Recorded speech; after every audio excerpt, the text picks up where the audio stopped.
కార్యకర్తలుగా మనం మన గ్రామాల మెజార్టీ తెచ్చుకుంటే ఎమ్మెల్యే గెలిచిన నాకు సపోర్ట్గా ఎంపీ గెలుస్తాడు.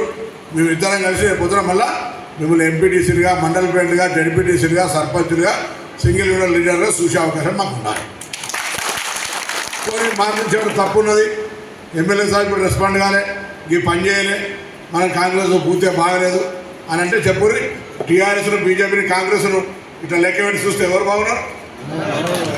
మనమే బాగున్నాడు. ధైర్యంగా చెప్పగలుగుతారా? ఊళ్ళలో ధైర్యంగా చెప్పగలుగుతారు. ఊళ్ళలో ఆడల లేడీస్ అయితే 100% మనకున్నారే.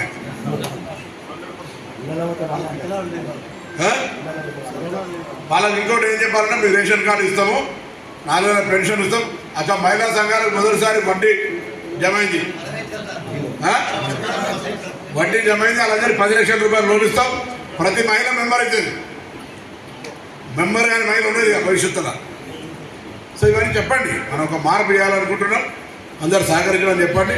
అలా నేను యువకుడిని కష్టపడతా, బరాబర్గా స్పందిస్తా. ఏ పని ఉన్నా మీ అందరికి వెంటనే హైదరాబాద్కి వచ్చినా ఎక్కడున్నా ఫస్ట్ హుస్నాబాద్ అంటేనే గురించి మాట్లాడుతున్నా. హుస్నాబాద్ నియోజకవర్గం అంటే మీ అందరు కూడా ఎక్కడికైనా పోతే అంతకుముందు హుజరాబాద్ డీటెయిల్ రాజేందర్, సిద్దిపేట అంటే హరీష్ రావు. ఇప్పుడు హుస్నాబాద్ మీకంటే గౌరవం పెరుగుతుంది.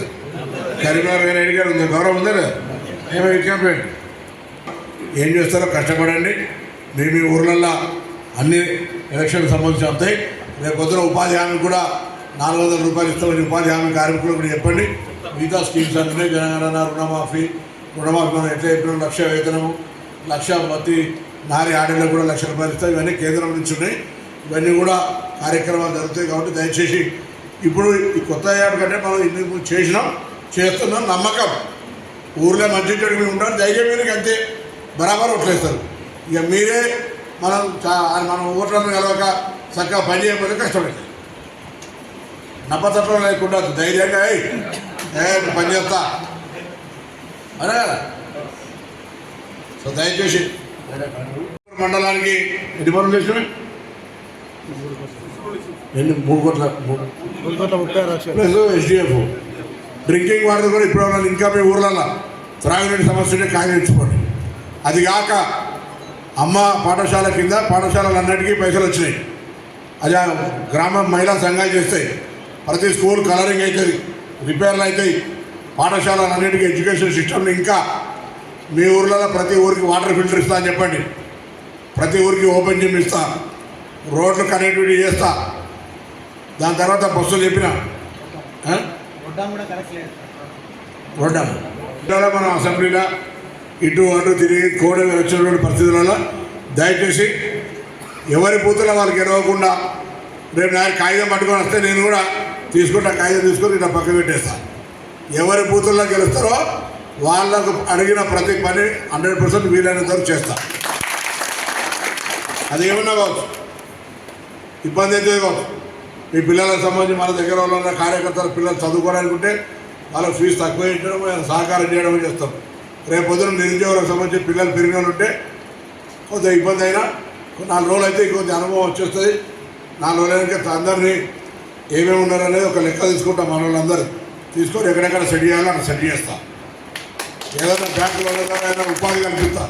కాంట్రాక్ట్ పనులు మనం మీరు ఎవరు రాలే చేస్తున్నారా? నేను చేసిన ఎవరు శ్రీనివాస్ గుంజుకున్నా, రాఘర్ గుంజుకున్నా, ఎవరు గుంజుకో ఎవరు రారు చేసుకోరా. భవిష్యత్తులో కూడా నేను మీ దగ్గర 1 రూపాయి ఫీజు చిన్న పని అంటాడు, పెద్ద పని అవుతాను మీరు కోర్టు పే చేసుకోండి అంటాడు. మధ్య పనికి ఒకడు అయిపోయాయి, కథ అయిపోయారు. చాలామంది చెప్తారు ఎక్కువ దొరకను. 5 క్యాండిడేట్ కావ్య కడియంశ్రీ గారు క్యాండిడేట్ పోటీ కూడా బీజేపీ ఓట్లు అడగకుండా చూసుకోవాలి. మీరు రాముని పేరు ఓట్లు అడుగుతారు, వాడు చేసింది ఏం లేదు.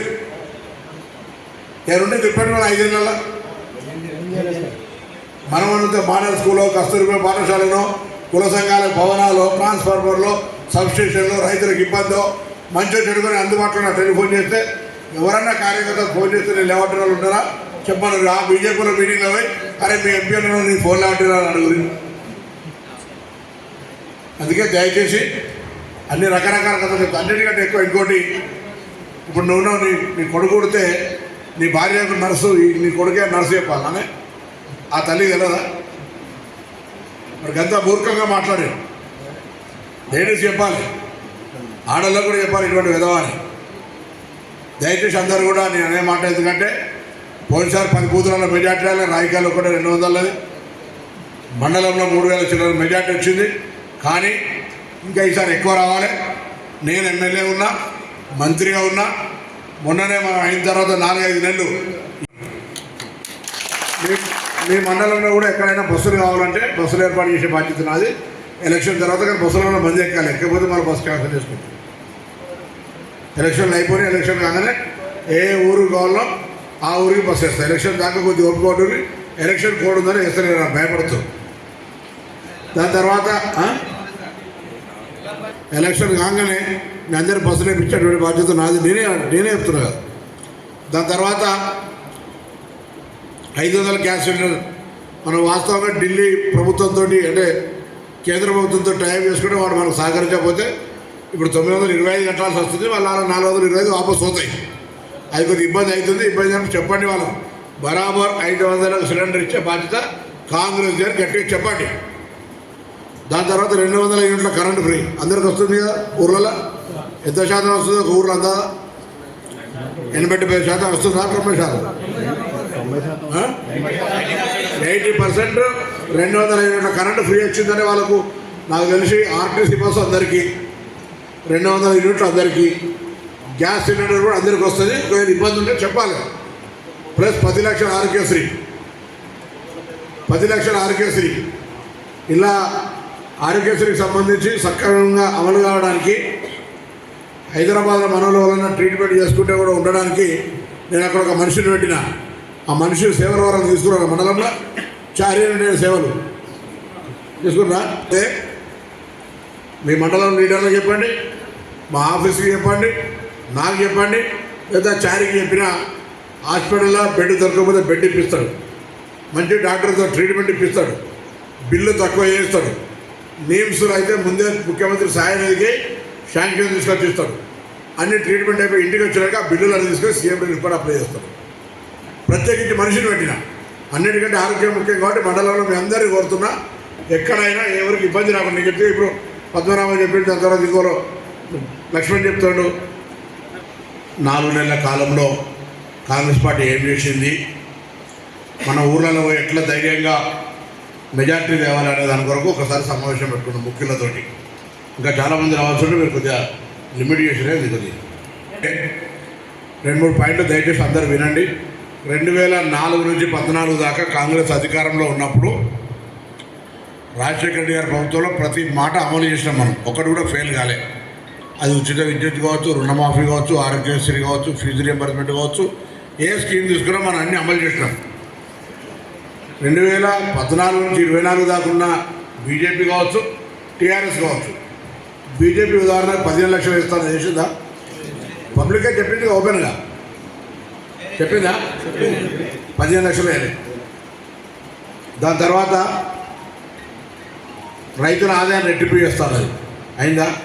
రైతులకు పెన్షన్ ఇస్తాను, తెలంగాణ విభజన హామీని అమలు చేయాలి, సంవత్సరానికి 2 కోట్ల ఉద్యోగాలు ఇస్తాను.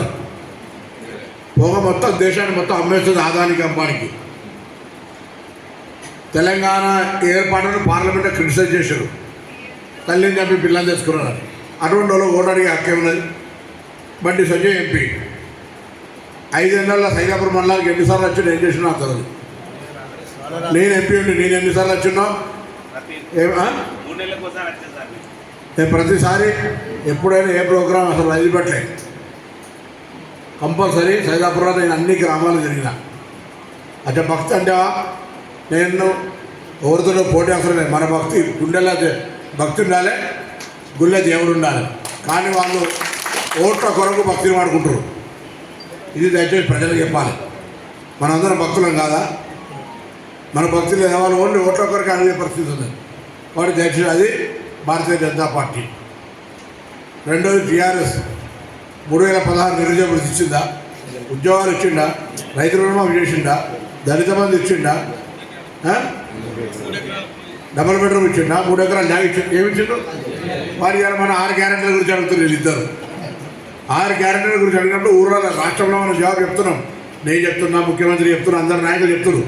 ఊర్లలో మీరు కదా చెప్పాల్సింది. నేను ఊరికైనా ఊరు వచ్చి అన్న నాకు ఓటు రిపోర్ట్ చేస్తున్నా అని చెప్పిపోయినా.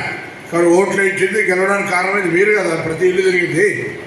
మళ్ళీ కూడా ఇలా మీరే చెప్పాలి కదా. ప్రతి ఊరు తిరిగి ప్రతి ఇల్లు తిరిగి మీరే కదా ఓట్లు ఇచ్చాల్సింది. కాబట్టి నేను మీ అందరికీ ఎందుకు చెప్తున్నది జరుగుతున్నా అందరికీ తెలిసి వాస్తవం. కానీ చెప్పడానికి మనము ఇప్పుడు చదువుకు నేర్చుకోగా మనం గురువు దగ్గరికి ఎందుకు పోతాం? నేర్చుకో ఇంకొకటి నేర్చుకుంటామని. అట్లనే మీ అందరినీ కోరేది ఏంటంటే దయచేసి భారతీయ జనతా పార్టీ వాడో పిఆర్ఎస్ వాడో మనం అనడానికి హక్కు లేదు. మనం 2023 డిసెంబర్ 3కు అధికారంలోకి వస్తే వెంటనే మీ అందరి ఆశీర్వచనంతో గెలిచిన ఎమ్మెల్యేగా, ఆర్టీసీ మంత్రిగా